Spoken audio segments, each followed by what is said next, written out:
Good morning मेरे प्रिय देशवासियों, मेरे मित्रों, मेरे स्टूडेंट्स। आज का ये वीडियो बहुत इम्पॉर्टेंट है जो कि मंकी पॉक्स के बारे में है। मेरे प्रिय देशवासियों, कोरोना महामारी के बीच दुनिया भर में अब मंकी पॉक्स बीमारी के मामले तेज़ी से बढ़ते जा रहे हैं। भारत में अभी तक इसका कोई मामला सामने नहीं आया है, लेकिन इसकी निगरानी बहुत बढ़ा दी गई है और ये बिल्कुल चिंताजनक विषय है। मंकी पॉक्स क्या है, इसकी क्या लक्षण हैं, क्या इलाज है और भारत में इस वायरस का कितना खतरा है, आज हम ये सब जानकारी लेंगे इस वीडियो के माध्यम से। मेरे प्रिय देशवासियों, मंकी पॉक्स एक ऐसी बीमारी है जो दशकों से अफ्रीकन लोगों में आम है, लेकिन अब वो दुनिया के अन्य देशों में भी फैल रही है। खासकर ये अमेरिका, कनाडा और यूरोप के कई देशों में इसके काफ़ी मामले सामने आ रहे हैं। 11 देशों में अब तक इसके काफ़ी सारे मामले पाए जा चुके हैं। लगभग 80 मामले अभी तक आ चुके हैं।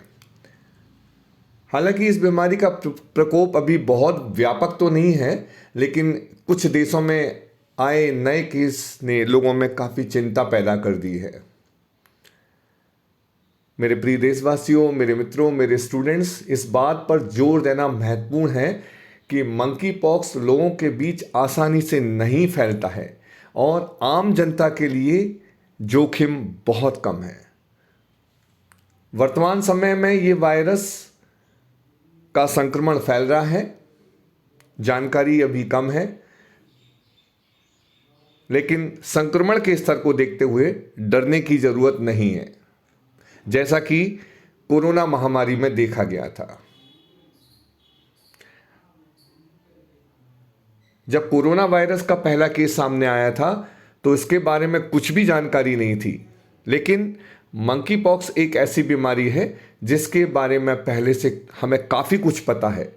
इसके टीके के बारे में पता है, इसके उपचार के बारे में पता है और इसके साइन सिम्टम के बारे में पता है, इसकी पैथोजेनेसिस के बारे में पता है, ये बीमारी कैसे बढ़ती है उसके बारे में पता है, इसके इलाज के बारे में सब कुछ पता है और कॉम्प्लिकेशन जो होते हैं उन्हें भी कैसे मैनेज किया जाता है इसके बारे में भी पता है। क्योंकि जब ये बीमारी पिछली बार अफ्रीका में फैली थी तो उसके आधार पे हमें काफ़ी कुछ अनुभव हो गया है। इसीलिए इस बार जो मंकी पॉक्स का संक्रमण हो रहा है उससे बहुत ज़्यादा डरने की ज़रूरत नहीं है। मंकी पॉक्स से अफ्रीका में लोग लंबे वक्त से पीड़ित रहे हैं। साल 1958 में पहली बार इसकी पहचान बंदरों में की गई थी, जिस पर इसका नाम मंकी पॉक्स पड़ा है।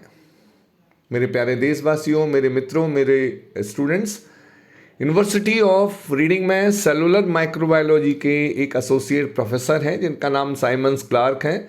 उन्होंने बताया है कि 1950 के दशक में ये पहली बार बंदरों में पाई गई थी ये बीमारी और 1970 तक ये बीमारी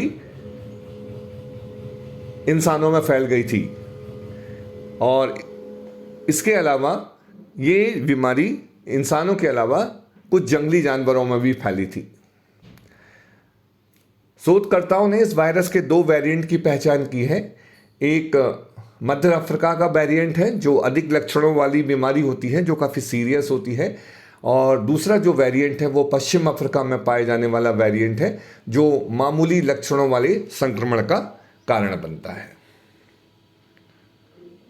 तो मेरे प्यारे देशवासियों, मेरे मित्रों, मेरे स्टूडेंट्स, मंकी पॉक्स एक वायरस से होता है और पहली बार ये बंदरों में, इस बीमारी की पहचान बंदरों में की गई थी 1958 में, इसलिए इसका नाम मंकी पॉक्स रखा गया है। जैसा कि हम ये जानते हैं, ये एक वायरस के कारण होती है और सबसे पहले बंदरों में मिली गई थी, इसलिए इसका नाम मंकी पॉक्स रखा गया है।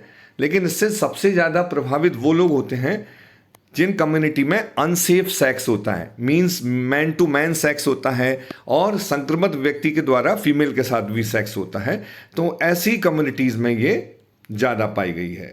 अब हम इसके साइन एंड सिम्टम के बारे में जानते हैं जो कि बहुत इम्पॉर्टेंट हैं। इसके बहुत इम्पॉर्टेंट साइन हैं रैश हो जाते हैं स्किन के ऊपर, काफ़ी बड़े बड़े ब्लिस्टर्स हो जाते हैं, रैश हो जाते हैं। और ये रैश एंड ब्लिस्टर्स जो होते हैं वो ज़्यादातर फेस पर होते हैं, हैंड पे होते हैं, फीट पर होते हैं, और इसके अलावा माउथ और जेनाइटल्स पर भी होते हैं, जननांगों पर भी होते हैं। इसके अलावा ज़्यादातर केसों में बुखार भी आता है, फीवर होता है, लिम्फ नोडों में सूजन आ जाती है। इसके अलावा हेडेक हो जाता है, बॉडी एक होता है, शरीर में काफ़ी दर्द होता है, सिर में दर्द होता है, और जो मरीज होता है मंकी पॉक्स का वो काफ़ी थकान महसूस करता है। अभी हमने जाना कि इसका जो प्रमुख सिम्टम है वो रैश होते हैं, रैश और ब्लिस्टर्स होते हैं, जो कि फेस पे होते हैं, हैंड्स पे होते हैं, फीट पे होते हैं। ये किस तरह के ब्लिस्टर्स होते हैं, ये किस तरह के रैशेज होते हैं? माय डियर फ्रेंड्स, ये जो रैश होते हैं यूजुअली 1 से 3 दिन के बाद शुरू होते हैं और इसके बाद ये बढ़ते जाते हैं। कुछ मरीजों में ये फ्लैट होते हैं और कुछ में स्लाइटली रेज्ड होते हैं।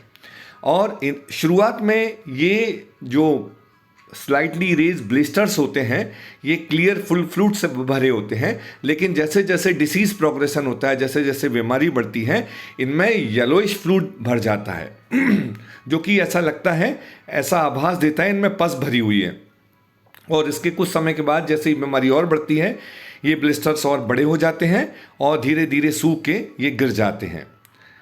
कुछ पेशेंट में इनकी डेंसिटी काफ़ी कम होती है, लेकिन कुछ पेशेंट्स में इनकी डेंसिटी हजारों में पाई गई है।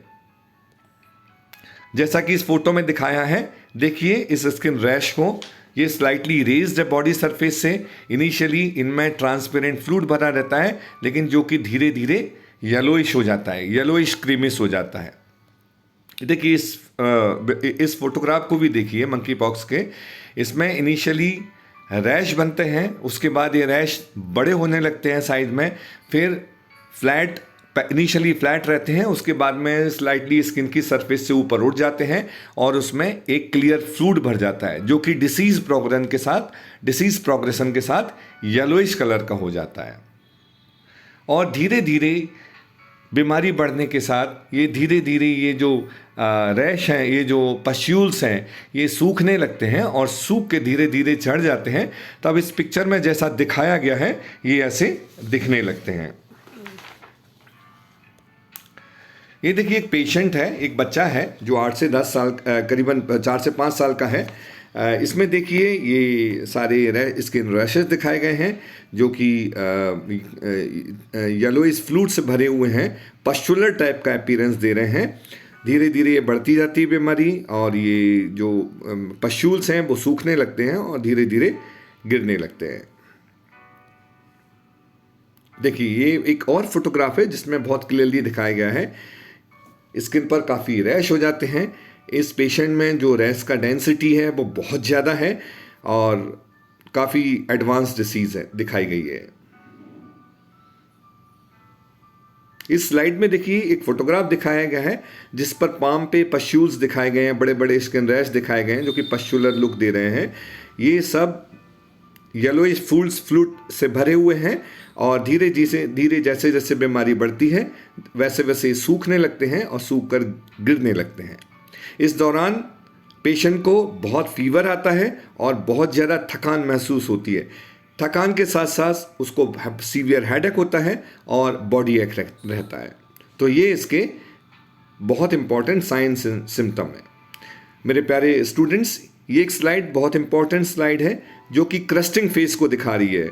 जब ये रैश धीरे धीरे बढ़ते जाते हैं तो इनिशियली इनमें ट्रांसपेरेंट फ्लूइड बढ़ जाता है, उसके बाद वो येलोइश क्रीमिश हो जाता है और पस्चूल का लुक देता है और उसके बाद इनकी क्रस्टिंग होने लगती है। तो ये क्रस्टिंग फेज का फोटोग्राफ है जिसमें क्रस्टिंग होने लगती है इन रैशेस की और वो धीरे धीरे फॉल ऑफ होने लगते हैं।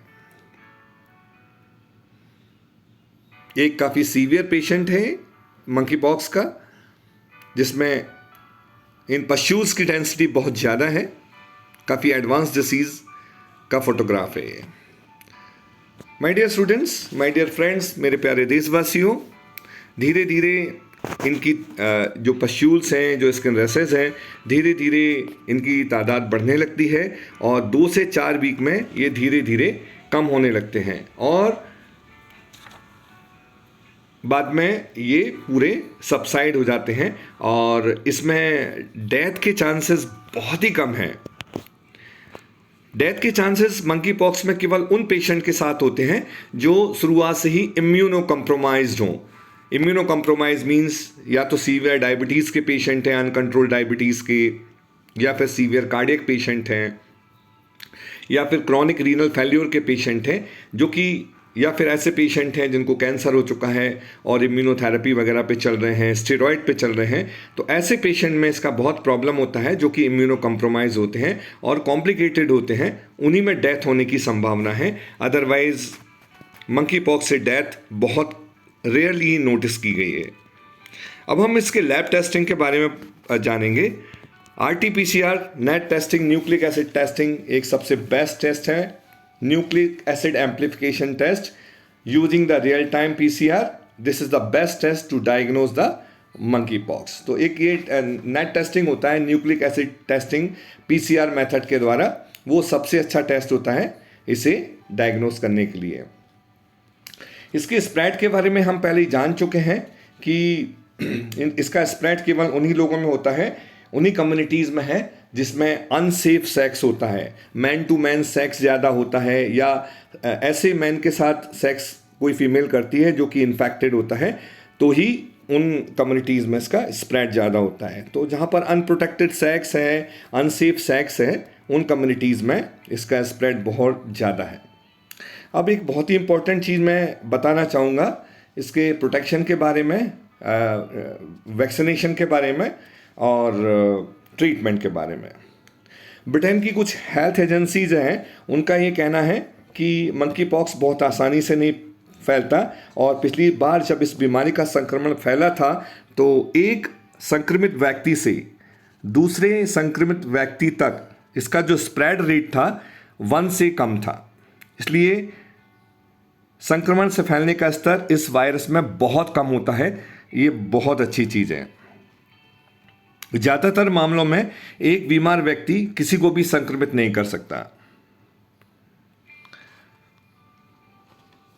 माय डियर फ्रेंड्स, मेरे प्रिय देशवासियों,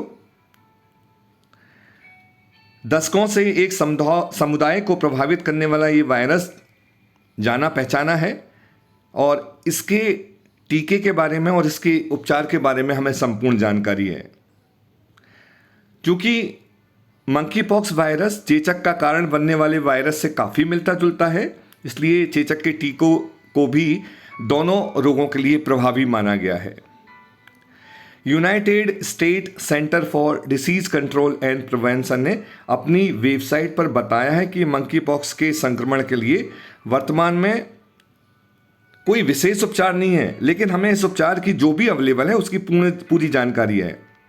इसकी दवा के साथ साथ इसके फैलने को भी नियंत्रित किया जा सकता है।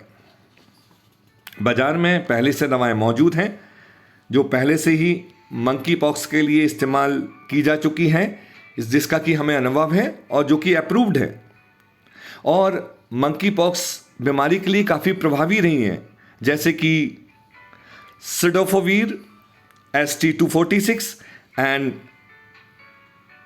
इम्यूनोग्लोबुलिन वैक्सीन्स, जिनका कि मंकी पॉक्स संक्रमण में खूब इस्तेमाल किया गया था और जिसका कि हम डॉक्टर्स को काफ़ी अनुभव है। मंकी पॉक्स की रोकथाम के लिए काफ़ी वैक्सीन भी मार्केट में अवेलेबल है, जिनका नाम इम्वायून एंड इम्वेनेक्स के नाम से आती हैं, जो कि एक डेनिश फार्मा कंपनी है जिसका नाम वर्वेरियन नॉर्डिक है। इसने ये वैक्सीन्स बनाए हुए हैं, तो मार्केट में वैक्सीन्स भी अवेलेबल हैं। अफ्रीका में इसका इस्तेमाल पिछले एपिडेमिक में किया गया था, जो कि मंकी पॉक्स को रोकने में 85% प्रभावी रही हैं। So my dear students, my dear friends and मेरे प्यारे देशवासियों, ये मैंने एक काफ़ी इंफॉर्मेटिव वीडियो बनाया है मंकी पॉक्स के बारे में। I hope you will like it, and definitely this will improve your knowledge about monkeypox. Thank you so much.